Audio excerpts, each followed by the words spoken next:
Assalamualaikum warahmatullahi wabarakatuh. Bismillah walhamdulillah.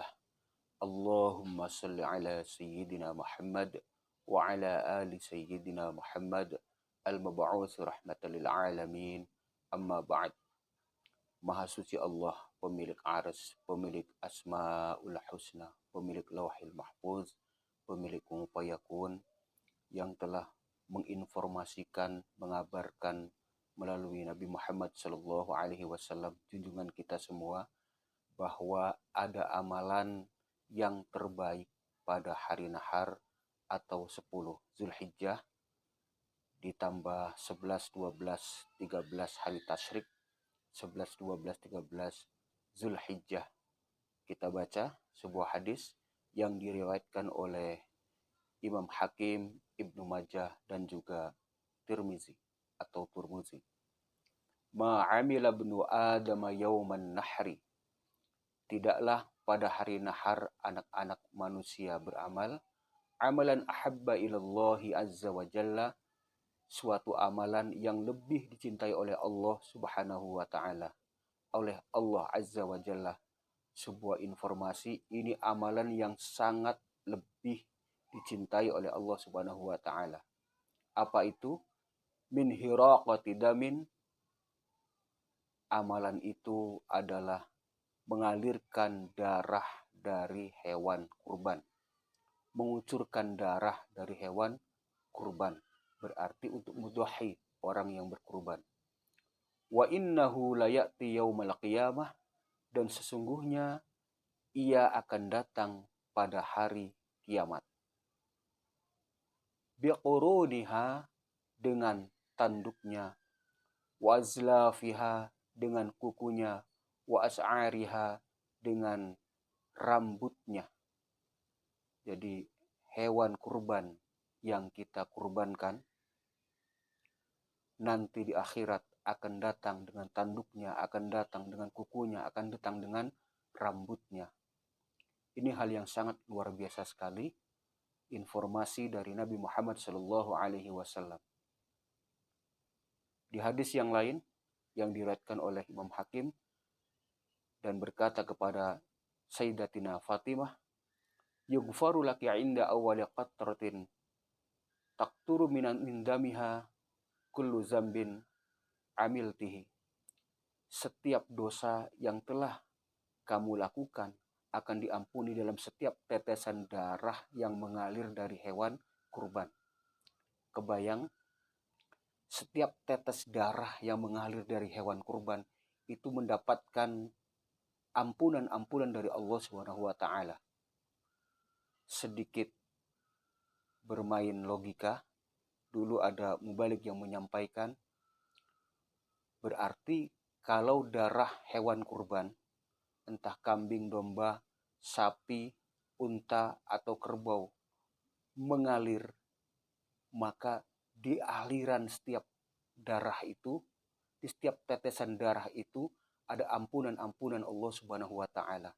Semakin gemuk, semakin bagus hewan kurbannya, maka semakin banyak kita mendapatkan ampunan-ampunan dari Allah Subhanahu wa taala. Maka yang terbaik, biquruniha, tanduknya juga nanti akan datang pada hari kiamat. Kebayang, kalau tanduknya bagus, tanduknya besar, berarti jenis hewan kurbannya juga kualitas yang bagus.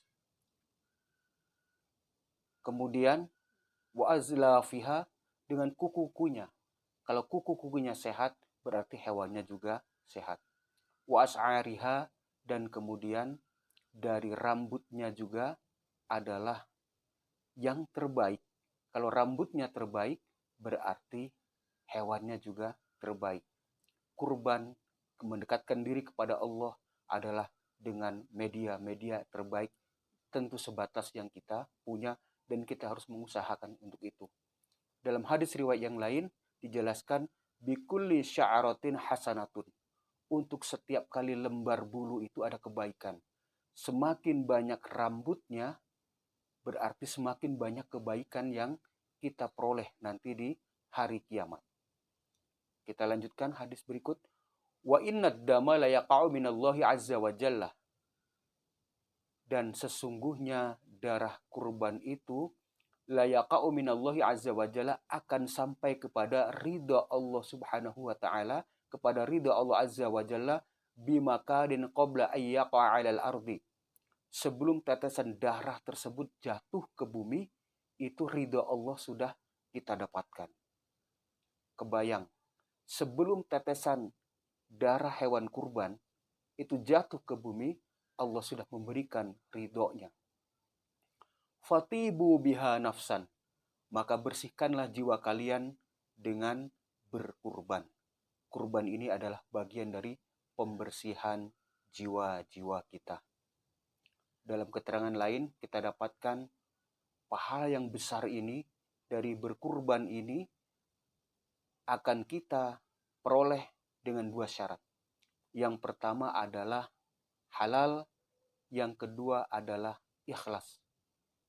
Kalau tidak halal, umpamanya dari hasil yang tidak kita dapatkan dengan cara halal, dari korupsi, dari menipu dan lain sebagainya, manipulasi dan lain sebagainya, maka hilanglah seluruh pahala-pahala itu. Dulu ada seorang mubalik guyonan dengan memakai nama Kabayan, asli tokoh kocak dari Sunda, tokoh fiktif. Kabayan, kenapa Anda mencuri jambu? Loh, kata Kabayan, saya mencuri jambu 10. Saya sedekahkan 5. Saya makan 5. Kabayan bercerita, dosa 1 kesalahan dihitung 1 dosa. Kalau kebaikan, 1 kebaikan dilipat gandakan menjadi 10. Kalau mencuri 10 berarti dosa 10. Kemudian disedekahkan 5. 5 kali 10 menjadi 50. Berarti masih ada untungnya dari hasil mencuri. Ini logika yang salah. Kabayan menyinggung kita semua yang berbuat baik tapi dari hasil tidak baik. Menolong orang dari hasil tidak baik juga tidak berarti di hadapan Allah Subhanahu wa taala. Maka selain ikhlas adalah halal. Kita mendapatkan hewan kurban dari yang halal tapi ingin dipuji oleh manusia, ingin dianggap dermawan oleh manusia, ingin dinilai sebagai orang yang hebat oleh manusia, juga hilang pahalanya. Tidak ada nilai-nilai ketakwaan. Karena yang dituju bukan ridho Allah tapi ridho manusia. Yang dituju adalah popularitas. Yang dituju adalah nama baik di hadapan manusia, bukan nama baik di hadapan Allah Subhanahu wa taala.